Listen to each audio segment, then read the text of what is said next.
Selamat sore saudara-saudaraku, kita akan teduh dan kita akan memasuki malam. Saya ajak kita bernyanyi Kidung Jemaat 320. Syukur kami padamu.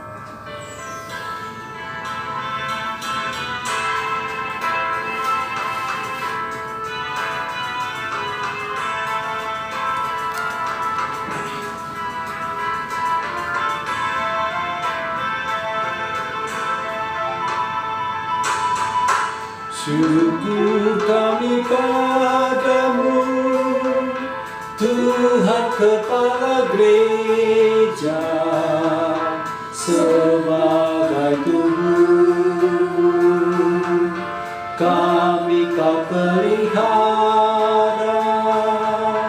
Oh Tuhan, urapilah pelayan jemaat-Mu menjadi gembala penuh karunia-Mu. Dengan api Roh Kudus kobarkanlah imannya untuk mewartakan Injil-Mu di dunia. Kita berdoa. Terima kasih ya Allah Bapa di surga yang telah menibakan kami memasuki awal malam ini. Terpujilah Engkau Tuhan, semua langkah hidup kami sepanjang satu hari kami rasakan Tuhan memberkati. Dan malam ini kami akan membaca firman-Mu. Tuntun kami dalam nama Yesus Kristus kami berdoa. Amin. Saudaraku, pembacaan firman Tuhan dari kitab Roma pasal 9 ayat 6 sampai 18. Demikian firman Tuhan. Akan tetapi firman Allah tidak mungkin gagal, sebab tidak semua orang yang berasal dari Israel adalah orang Israel, dan juga tidak semuanya yang terhitung keturunan Abraham adalah anak Abraham. Tetapi yang berasal dari Isa, yang akan disebut keturunanmu, artinya bukan anak-anak menurut daging, adalah anak-anak Allah, tetapi anak-anak perjanjian yang disebut keturunan yang benar. Sebab firman ini mengandung janji, pada waktu seperti inilah aku akan datang dan Sarah akan mempunyai seorang anak laki-laki. Tetapi bukan hanya itu saja. Lebih terang lagi ialah Ribka yang mengandung dari satu orang, yaitu dari Ishak, bapa leluhur kita. Sebab waktu anak-anak itu belum dilahirkan dan belum melakukan yang baik atau yang jahat, supaya rencana Allah tentang pemilihannya diteguhkan, bukan berdasarkan perbuatan, tetapi berdasarkan panggilannya. Dikatakan kepada Ribka, anak yang tua akan menjadi hamba anak yang muda. Seperti ada tertulis, aku mengasihi Yakub tetapi membenci Esau. Jika demikian, apakah yang hendak kita katakan? Apakah Allah tidak adil? Mustahil, sebab Ia berfirman kepada Musa, aku akan menaruh belas kasihan kepada siapa aku mau menaruh belas kasihan, dan aku akan bermurah hati kepada siapa aku mau bermurah hati. Jadi hal itu tidak tergantung pada kehendak Allah atau usaha orang, tetapi kepada kemurahan hati Allah. Sebab kitab suci berkata kepada Firaun, itulah sebabnya aku membangkitkan engkau, yaitu supaya aku memperlihatkan kuasaku di dalam engkau, dan supaya namaku dimasyhurkan di seluruh bumi. Jadi Ia menaruh belas kasihan kepada siapa yang dikehendakinya, dan Ia menegarkan hati siapa yang dikehendakinya. Amang bacakan ayat yang terakhir sekali lagi. Jadi ia menaruh belas kasihan kepada siapa yang dikehendakinya, dan ia mendengarkan hati siapa yang dikehendakinya. Demikian firman Tuhan. Saudaraku yang dikasihi oleh Tuhan Yesus Kristus, pelayanan gereja sering diawali dengan menghayati peristiwa sejarah. Jikalau kita hayati suka dukanya, jikalau kita hayati diterangkan oleh firman Tuhan lewat bacaan Alkitab, bahwa ada benang merah sejarah seperti dalam ayat firman Tuhan ini. Ada bangsa yang besar, ada bangsa yang pernah meninggalkan Tuhan, ada keluarga, ada Musa, ada Abraham, ada Yakub, ada Sarah, ada Esau, dan kemudian hari sangat panjang ada kelahiran. Dan bahkan dalam kelahiran Tuhan Yesus Kristus, Injil yang benar itu juga membuka. Ada yang menerima kelahiran itu, ada yang tidak menerima. Ada yang tidak percaya, ada yang percaya. Dan di dalamnya ada yang lemah, ada yang kuat. Yang menerima Injil itu juga tidak semua orang yang kuat. Ada yang lemah, bahkan yang sakit. Yang menerima Injil itu ada yang diolok-olok, ada yang dikejar-kejar. Namun ada yang bertahan juga. Tentu ada di antara mereka yang berwibawa, yang mempunyai kekayaan. Semuanya ini menjadi bukti bahwa memang kehadiran Injil itu adalah kepada semua. Kepada kita, kepada saudara, dan kepada saya. Dan secara khusus dalam firman Tuhan ini, ia menaruh belas kasihan kepada siapa saja. Injil itu, Kristus yang diberitakan itu hadir kepada siapa saja. Bagaimanakah kehadiran Allah ini? Kehadiran Allah adalah mencampuri urusan hidup kita, memasuki kehidupan kita, di hati, di pikiran, di rencana. Ada fakta-fakta yang sudah kita kerjakan bersama Tuhan. Ketika kita berdoa agar Tuhan menyertai kita bekerja, maka di situ dirasakan orang yang berdoa bagaimana dia bekerja bersama Tuhan. Ada orang yang belum memulai pekerjaannya untuk esok hari, hari ini pun dia sudah berdoa untuk esok, tidak apa-apa, tidak ada salahnya. Dan begitu mulianya Allah di dalam rahasia kebesaran Injil itu.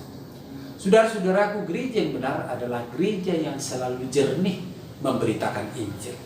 Maka demikian Rasul Paulus kepada jemaat Roma, peristiwa masa lalu adalah peristiwa yang mungkin di sana ada suka duka, sifat atau tingkah laku yang tidak bisa ditiru. Tapi dalam rangka Injil yang benar, ketika seseorang yang percaya melihat tingkah laku atau sifat yang tidak bisa ditiru atau diulang-ulangi, maka itu harus tinggalkan. Keadaan kita sekarang adalah keadaan yang ditobatkan, keadaan yang dikasihi, kita dalam belas kasihan Tuhan. Maka demikian saudaraku, satu hari ini kita telah lalui. Saya yakin ada peristiwa kedekatan Tuhan kepada saudara. Ada peristiwa penghayatan Injil di sana. Tentu perlu kita diteguhkan bahwa dengan menghayati Injil itu setiap saat, kita menghayati nilai-nilai keselamatan kita. Bukankah kita selamat sekarang? Selamat dari hal-hal yang mungkin membuat kita tadi di siang hari agak galak, bergumul, rumit. Hari ini kita boleh melangkah memasuki awal malam. Dan menghayati awal malam ini, yakin saudaraku, ini juga adalah Tuhan menyediakan kepada kita. Tuhan jauh-jauh di awal penciptaan itu merancang waktu seperti ini kepada kita. Nah, ketika firman Tuhan ini pun, saya ulangi tadi membacakannya, yang menaruh belas kasihan kepada siapa saja yang dikehendakinya. Suasana kita adalah suasana yang dikehendaki oleh Tuhan. Kita boleh bersekutu dalam firman-Nya. Kita bisa bernyanyi memuji Tuhan.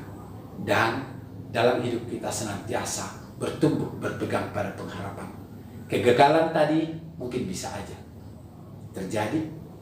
dan hampir-hampir merenggut kesungguhan kita bersama Tuhan. Tapi hari ini ketika mendengarkan firman Tuhan, saudaraku, mari kita dikuatkan, dan ketegaran hati kita ialah ketegaran yang dikehendaki oleh Tuhan. Terpujilah Tuhan, Dialah yang selalu kita muliakan. Amin. Mari saya ajak kita memuji Tuhan dari lanjutan nyanyian kita, Kirim Jemaat nomor 320.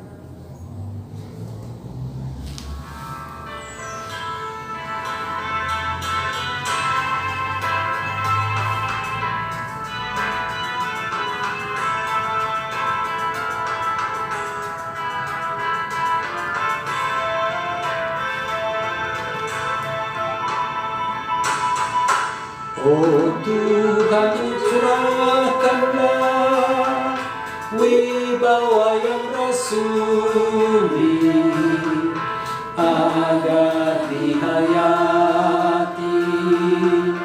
panggilan-Mu yang suci. Kepadamu sajalah harapannya selalu, tetap dan setia, teguh pada firman-Mu. Ia layakkanlah bagi-Mu tiap hari, berani bersaksi dan giat melayani. Kita berdoa. Ya Tuhan Allah Bapa dalam surga, terpujilah Engkau ya Tuhan yang selalu membenarkan hidup kami lewat perjalanan Injil yang benar itu.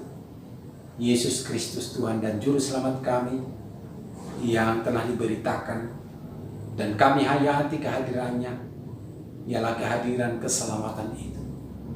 Tuhan, terpujilah Engkau, pengalaman satu hari ini harus kami nyatakan adalah pengalaman yang berharga, di mana kami boleh menghayati ketika kami sedih, Tuhan memberikan penghiburan.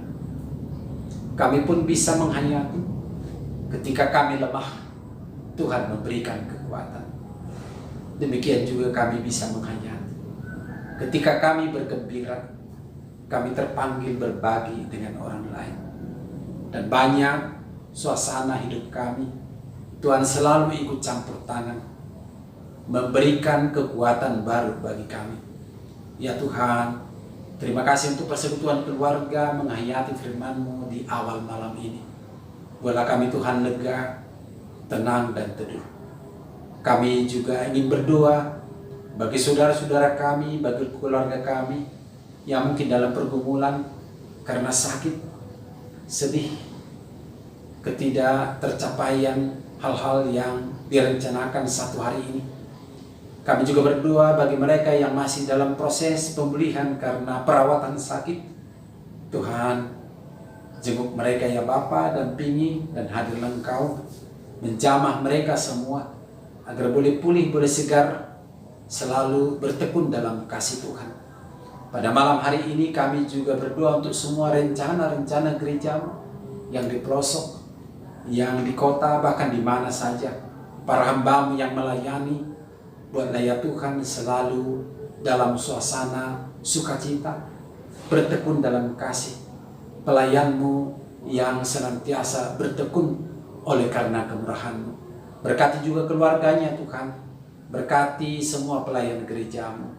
Terpujilah Engkau ya Bapa, ampuni kami akan dosa-dosa kami. Dalam nama Yesus Kristus kami berdoa. Anugerah daripada Allah Bapa kita, pengasihan dari anaknya Yesus Kristus, dan persekutuan dengan Roh Kudus, biarlah senantiasa memberkati kita. Amin. Saudaraku, selamat sore, selamat malam. Tuhan Yesus memberkati dan salam sehat.